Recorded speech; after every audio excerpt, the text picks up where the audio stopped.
Hello, I'm Jennifer Bonnier, city producer for the Nashville 48-Hour Film Project, and I want to welcome you to the We Foster Film Nashville 48-Hour Film Project Workshop. This talkback was filmed live in front of a studio audience of aspiring filmmakers preparing to make a short film in just 48 hours during the 2022 Nashville 48-Hour Film Project. Expert filmmakers took time to discuss their approach to making a movie through both technical and creative discussions in their designated craft. We hope this shared information will both educate and inspire you to make your next film. We would love to see you out at one of our events and have you make movies with us right here in Nashville. For more information on the 48-Hour Film Project, please visit us on the web at 48hourfilm.com. And for more information about NECAT's ongoing We Foster Film program, visit us on the web at necatnetwork.org. Our next topic for the We Foster Film Nashville 48-Hour Film Project Workshop is directing, hosted by Motke Dapp.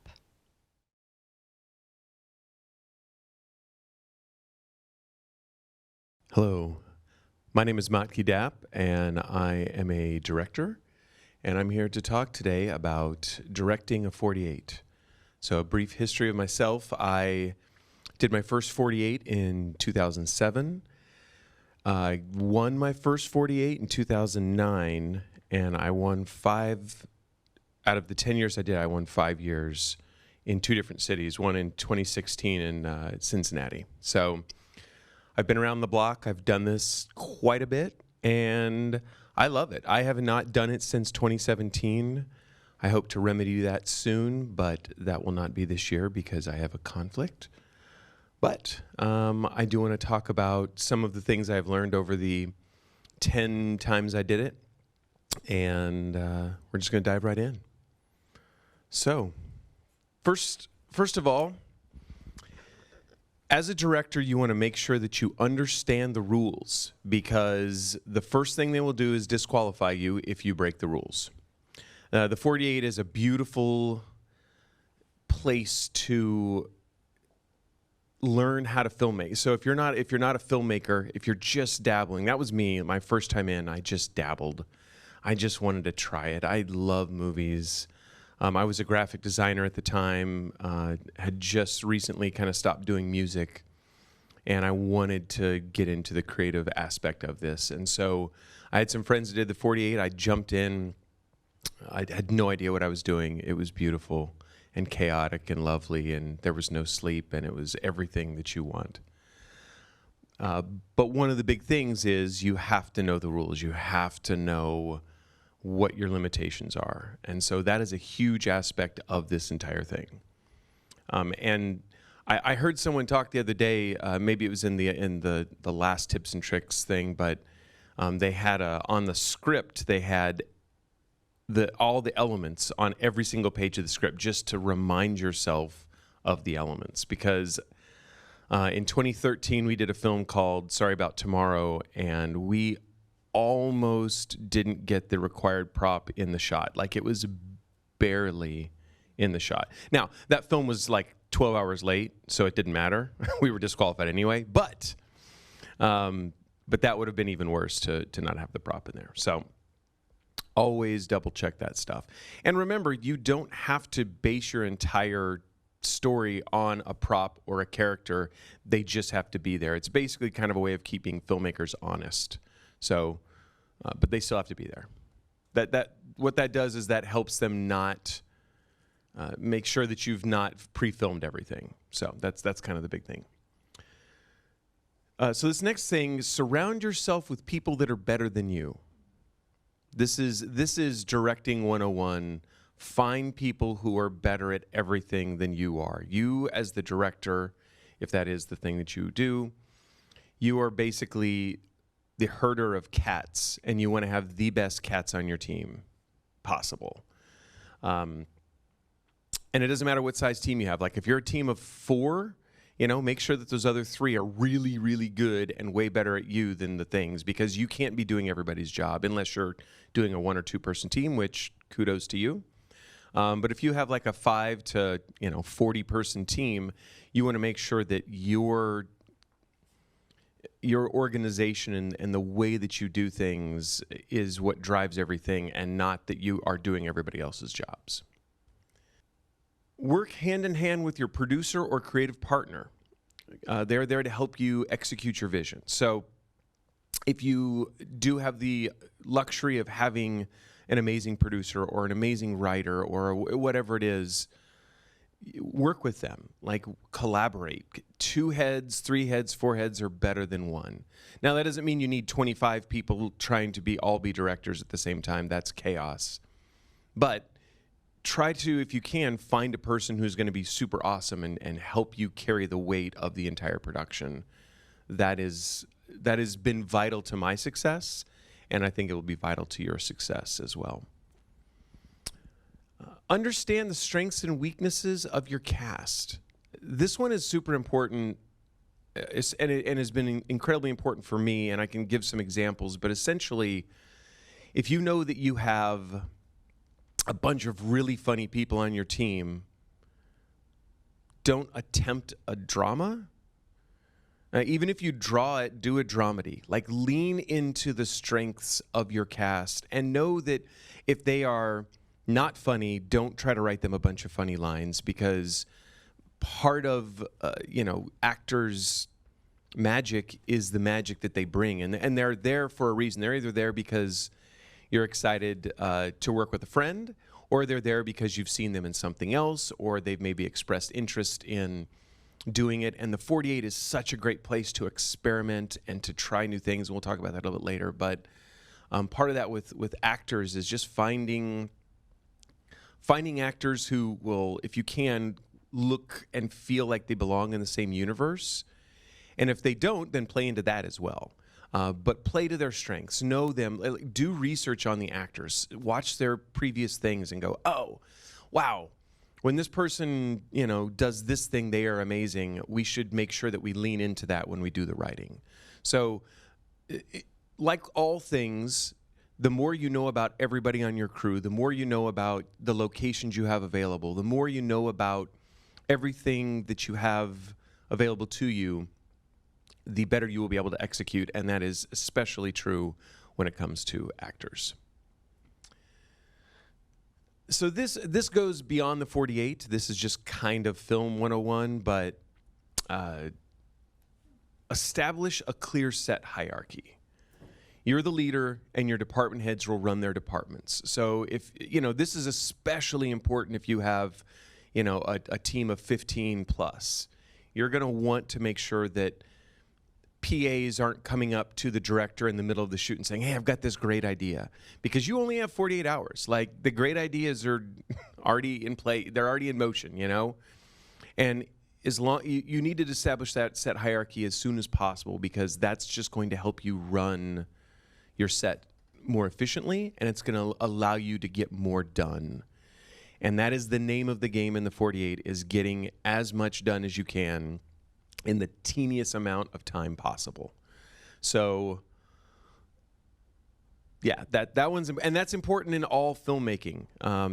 Making sure that everybody kind of knows their lane. That's how you're efficient. That's how you're going to knock things out. That's how you're going to achieve. Now, there is a moment in time. I don't know how, every team does it differently. I've done it differently in numerous 48s. Sometimes, I'll get a group of people together and we'll brainstorm for 2 hours. We'll find our favorite ideas, and then the writers will get together and they will write, and everybody goes home and sleeps.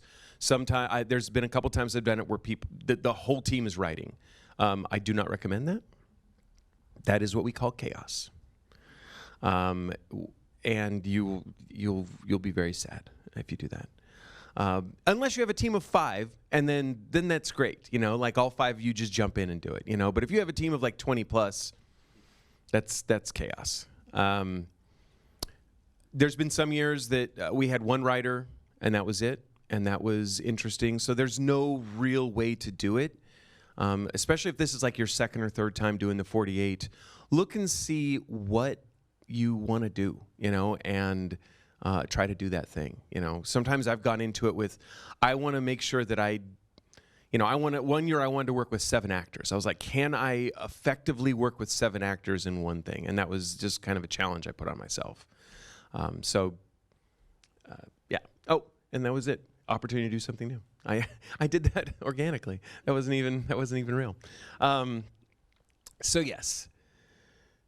Now we're going to talk about being on set. So that was all kind of preparation. I do want to say one more thing about preparation before we go in. There is a lot you can do before you start your 48. There's also a lot you cannot do. What you can do, though, is you can get your locations. You can figure out what props, what actors. You can build your team, build your crew. I've even had creative meetings before, and they weren't creative, but they were like, okay, what do we have access to if we draw this, if we draw this, if we draw this?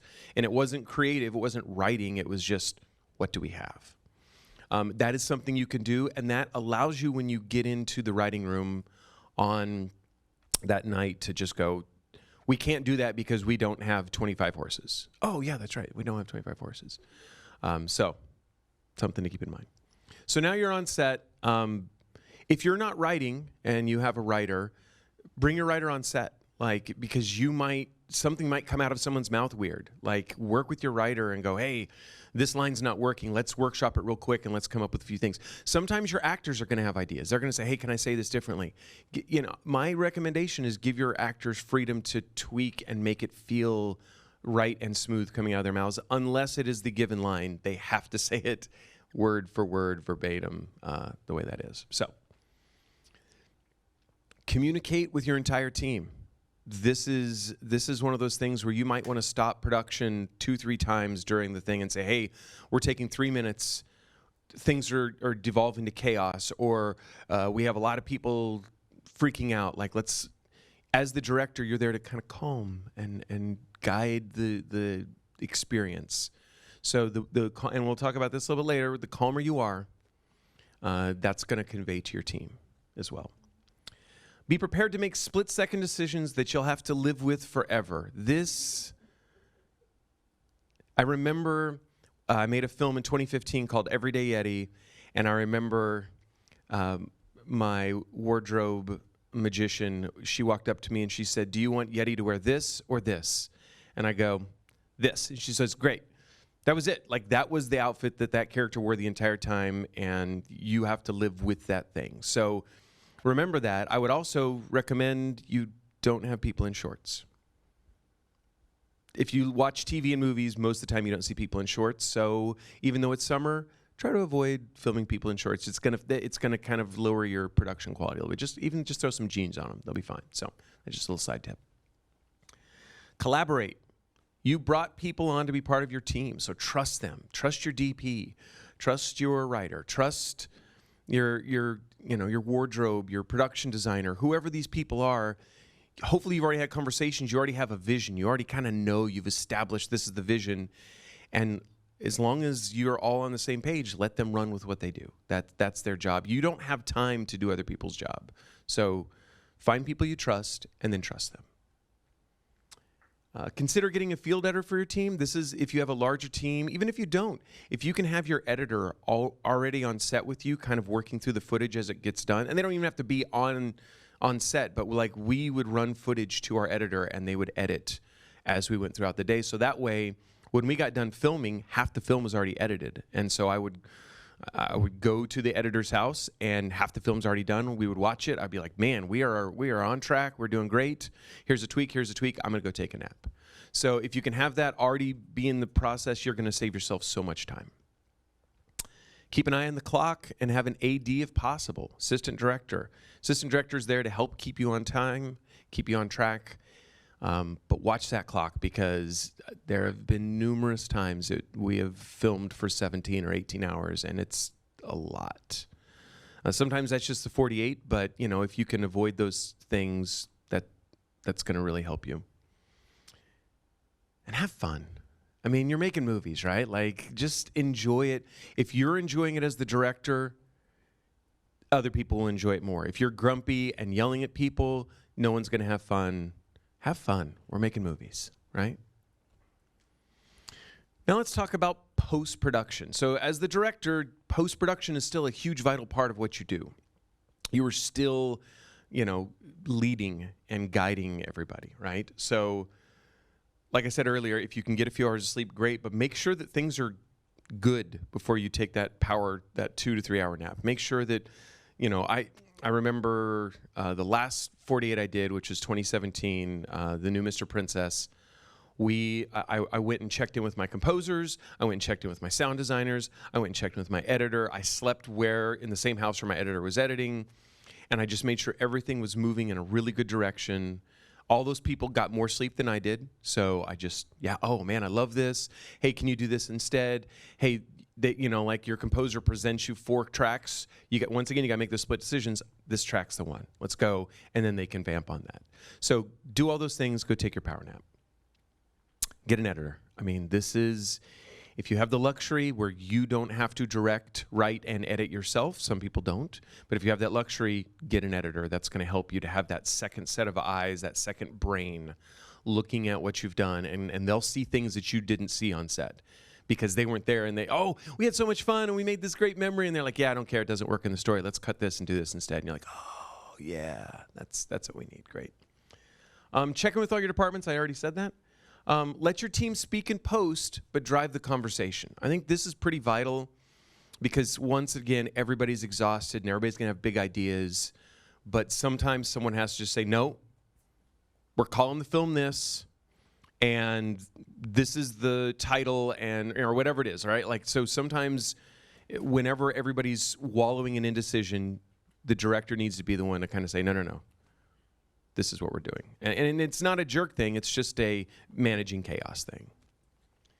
And finally, have fun. I know I already said that, but this is why we do it. We do it to try things. And the more stressed or excited or focused you are, those things will trickle down into your team. You will set the tone for the weekend. So I think I've done mostly it. I've gone a little bit over. I'm here for questions. If anybody has questions. So you mentioned had fun. What do you remember about a good time you had fun? Oh, I have some of my best memories. So fun fact about 48 for me is I would not have become a filmmaker had it not been for the 48. I dabbled, and after doing it 4 years in a row, I was like, I want to do this all the time. So most of my memories from the 48 are fun. Just great friendships built, laughter. I mean, with 10 years of doing it, it's hard to just pinpoint one. But I remember in 2016, someone brought a chicken to set. And we put the chicken in the film, and that was super weird. And, so like that's where you can have so much fun just experimenting and trying things out and going, oh, does anybody have a chicken? Or, hey, like, what is something unexpected? Because those are things that not only you will love, but those are things that people in the audience will love if they see something super unexpected. So I'll say chicken. That's what I'm going to say. It's a fun time. Yeah. It's going to sound like a weird question. Sure. But, I directed our 48 last year. This year I have someone else directing. I'm going to write and act. But what's a good strategy to keep me out of the director's hair? Because I know I'm going to want to step in, and I put this person as a director. And yet I know I'm going to feel personal ownership of this story. That is a beautiful question. So he said, what is, if he's going to write and act, and he's usually a director or has been a director, how does he not interfere with the director? And I think that's a good conversation to have weeks beforehand. Talk through a rhythm, like have some safe words, like figure out what the parameters are. And even for you, it might just be like, okay, I have to let go and just focus on my craft. And I think that's one of the big things is if you have enough people on your team that everybody can focus on their craft, then nobody should be trying to get into the director's business as much as possible. But you have to set those guidelines and boundaries, I think, way ahead of time and talk through, hey, if we get into this situation, like talk through some scenarios and, hey, this is how we're going to handle it. Because I'm assuming you might even be a producer on there. So if you are going to be a producer, you can still have some creative say. It's just get those boundaries and those guidelines beforehand. I don't know if that helps, but that's what I would do. Yeah. So when you started 4 years later to do that full time, did you work with the people that were on your 48-hour teams, and how did that get incorporated? That is a great question. So the question was, if it took me a few years to get into it, did I continue to work with all those people? It's interesting. I think the 48 is beautiful because you can try out relationships. And so over the years, some relationships ebb and flow. Sometimes I feel like, like last time we didn't really nail this. I'd like to find a new person to help us nail this. Some of those people, a lot of people that I've had on my teams in the past aren't filmmakers. They're just craftspeople who love film and they don't want to be filmmakers. And so sometimes, so I worked with the DP in 2010 on a film called Departments of Thoughts and Intentions. It was my first time working with him. I have almost primarily just worked with him nonstop since. There's been a few other DPs I've had the privilege of working with, but that's a relationship I founded forever. So some yes, some no. But it's a great way to really test, because filmmaking is not just about making stuff, it's also about relationship and loving what you do. And so a lot of the people I've worked with on 48 have become full-time and long-time collaborators, so for sure. We're running out of time. Any, yes. What's your biggest regret from 48? Oh my gosh. What is my biggest regret from the 48? Did I just stump you? Yeah. The Yeti outfit. Man.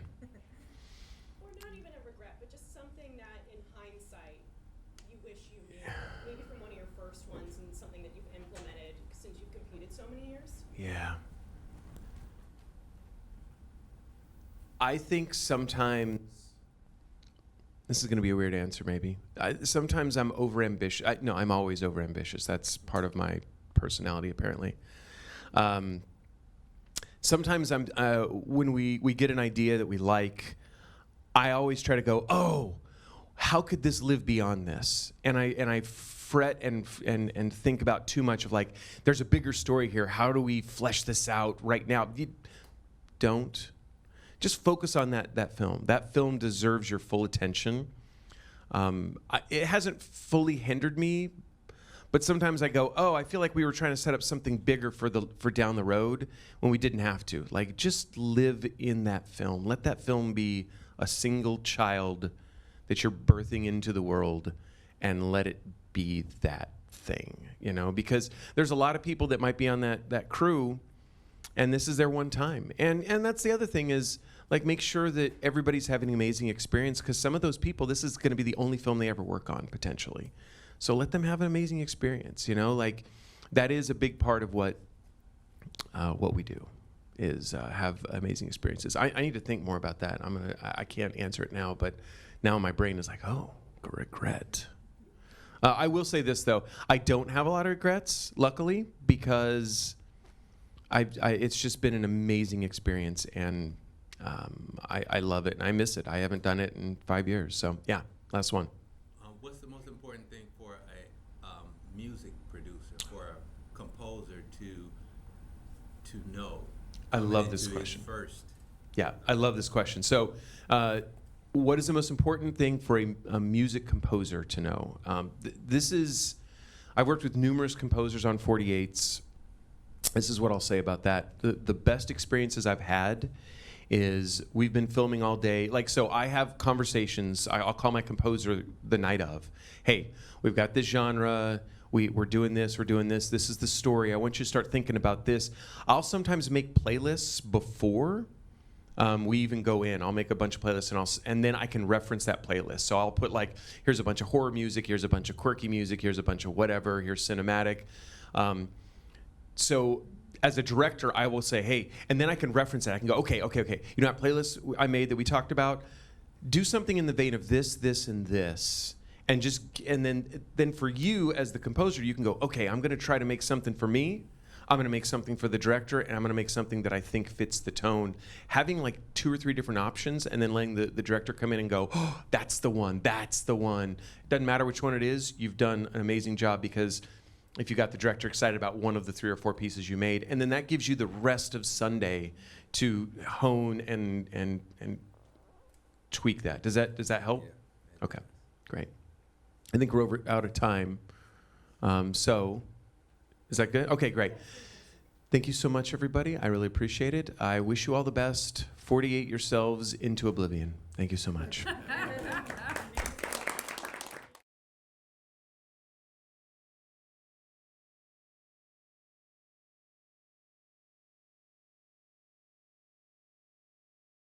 I hope you enjoyed this discussion on We Foster Film, Nashville 48-Hour Film Project. We want to thank all of our sponsors who make the 48-Hour Film Project possible. We especially want to thank the Degas Family Foundation for helping us make this program possible. We Foster Film is named in loving memory of Foster Degas, who loved movies, monster makeup, Halloween, and all things creative. We are constantly thankful for the impact he has had with NECAT and his ongoing legacy of creative and technical educational programming. To learn more about We Foster Film and NECAT, please visit us on the web at necatnetwork.org. To learn more about the Nashville 48-Hour Film Project and how you can make a movie in a weekend, please visit us at 48hourfilm.com. Until next time, I'm Jennifer Bonnier. Goodbye.